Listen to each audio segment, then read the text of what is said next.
I, 34 female, recently lost my husband, 36 male, to a sudden cardiac arrest, and it's been a really tough time for me. We were married for 12 years, and even though it's been 3 months since he passed, the pain still feels so fresh. We had a home together, a beautiful 4-bedroom house in a lovely neighborhood that we worked so hard to buy about 6 years ago.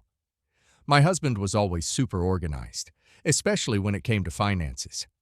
He made sure everything was legally sorted and documented, and I never really gave it much thought back then.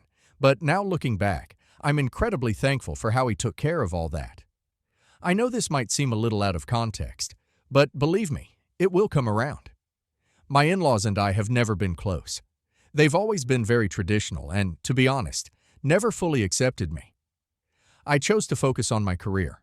I'm a software engineer, which they didn't understand because they expected me to stay at home and have kids. They were polite enough, but there was always this subtle tension between us. My sister-in-law, 38 female, was their favorite. She's married with 3 kids, stays at home, and basically fits the mold of what they consider the perfect daughter.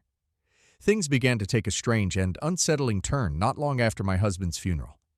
At first, my in-laws seemed genuinely supportive. They brought food, helped with arrangements, and even offered kind words. For a brief moment, I thought that maybe this was the beginning of a better relationship with them. That maybe in the face of such a profound loss, we could find some common ground. But that hope didn't last long. Just a week after we laid my husband to rest, they showed up at my door unannounced, and the tone of their visit was nothing like I'd expected.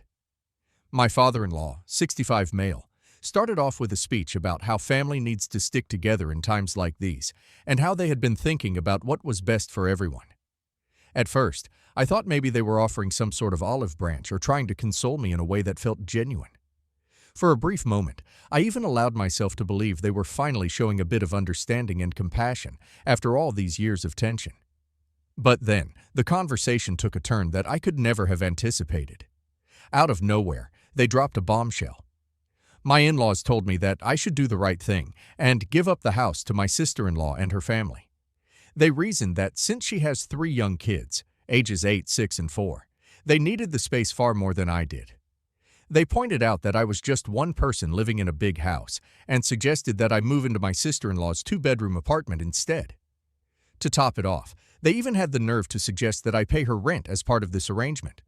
According to them, this was what my husband would have wanted.